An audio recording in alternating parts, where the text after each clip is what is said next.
home loans, the guideline should be that anytime the interest on your home loan drops more than 1%, unless the refinancing costs are exorbitant, and you plan to stay in the house for a long period of time, you should refinance.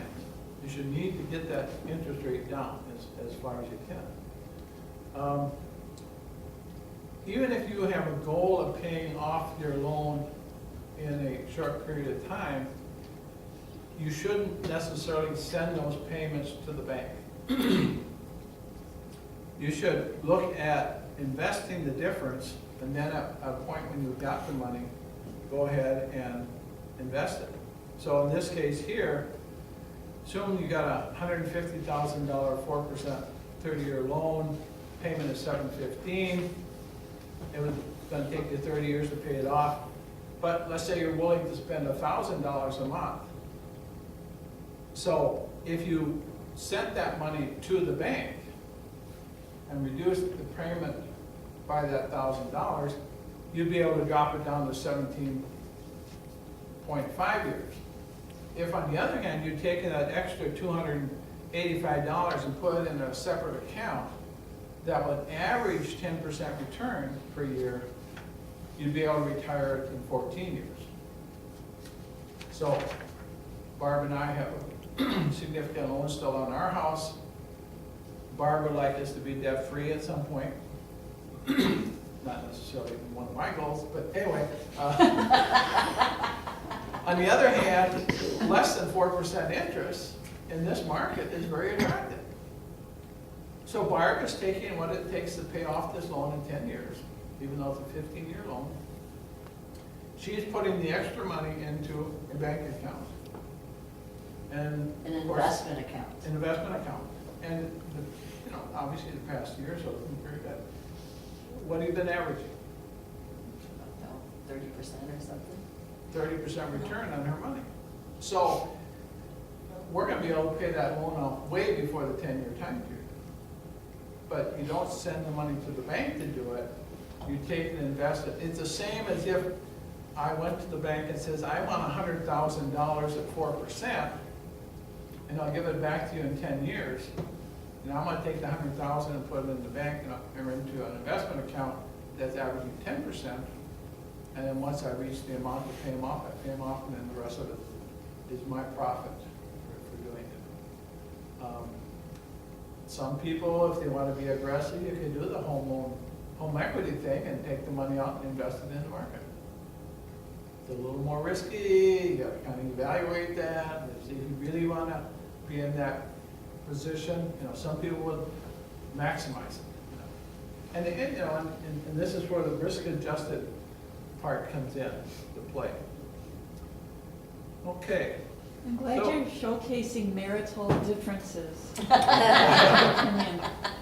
Well, that's one of those things where hopefully, courses like this with enough information being shared that you'll say, well, maybe that makes a little bit of sense.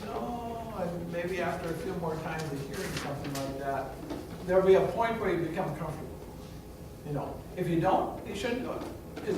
Because, first and foremost, emotionally is what's the right decision for you.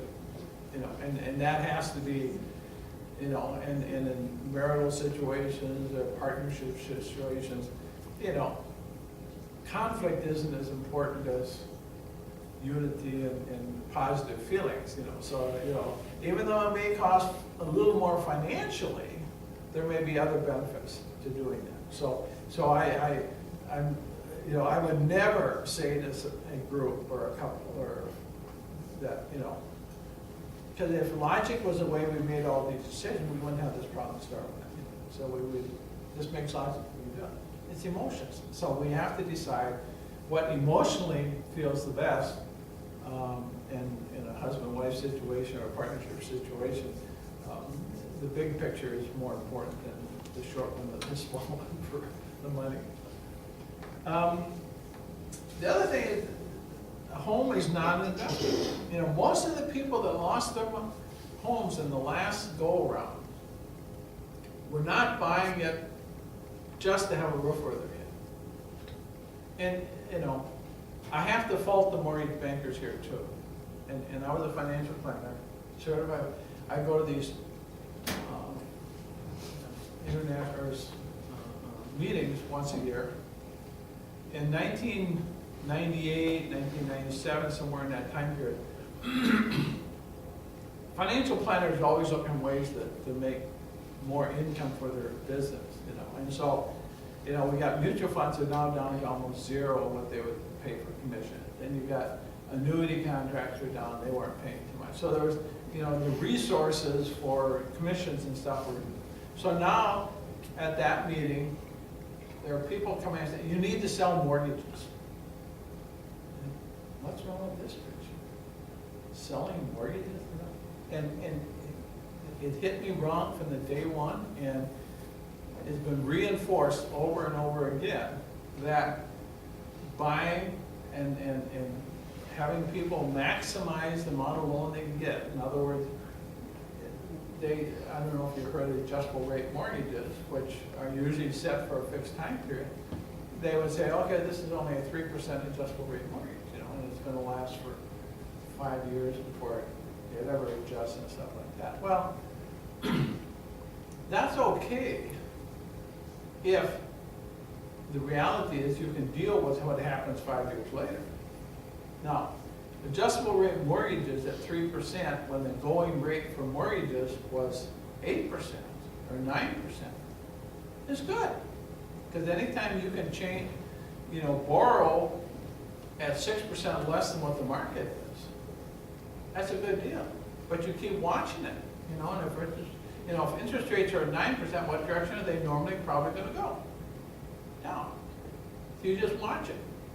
Watch it come down. You know, at some point, every one of us has a trigger point. It reaches 6%, you say, I'm gonna lock that baby in, you know, or 5%, you know, and that's what we did. We had adjustable rate for a short period of time. When it got down to 5 or 6%, we locked it in. Then when the rates kept falling and it dropped another 1%, we refinanced. Dropped another 1%, we refinanced. So but we didn't buy so we could get the maximum house at 3% financing. Because that was not a good long-term strategy of the amount of money we could devote. We needed to look at can we afford 9%? If we can afford 9%, then we should buy the house. The extra 6% is what we're gonna benefit until the interest rates come down. But many of the people bought houses because their mortgage banker said, you know, you don't need a $200,000 house with your income and a 3% with, in fact, I think I can get it to you with nothing down. You know, we can get you a nothing down ARM at 3%. You qualify for a $500,000 mortgage, a $500,000 house. Well, so they bought it, you know. Zero equity in the house, 3%. Things started to go through catastrophe, and now even if their income had stayed the same, and they could, even though interest rates fell to 4% in some cases or less, they changed the rules on refinancing.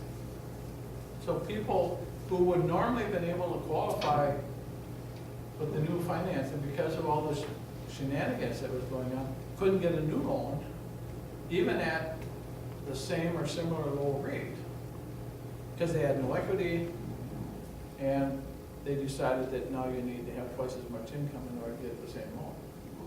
So what I'm saying is that if they had bought it as a roof over their house and their moat over their head, and the roof, most concern was to maintain that roof. What you buy is what you know you can comfortably make sure that roof never goes away. So you buy what you can really afford. And if you're saving 10% and you're sharing 10%, then committing a third of what you have left to your house is reasonable, and you've got lots of flexibility to deal with. But if you're not saving any money, you're not sharing any money, and you're borrowing to the hilt, then you've got yourself that's set up for disaster. On the other hand, if you are able to qualify for a loan and the difference, and you can get as much, I would recommend getting as much loan as you can for the when it's at 4%. But in your own mind, decide what you really are willing to pay in payments, and then make sure you reinvest the difference, as if you had borrowed from the bank at 4% and was now reinvesting at 10%. So that you're actually using your house to build up your total portfolio. If you're not doing that, then you need to make sure the size of your loan and your house are consistent with what you can do long term. Are you saying that regardless of whether you're retired or not? And I think because my conventional wisdom was like, don't have a mortgage payment when you're retired. You know, try to be past that, so you're living Well- off your investments essentially, but I didn't think of my house in those terms, so.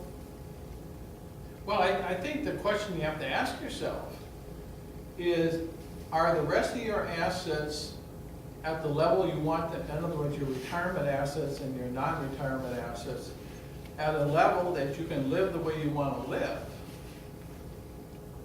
in your present situation.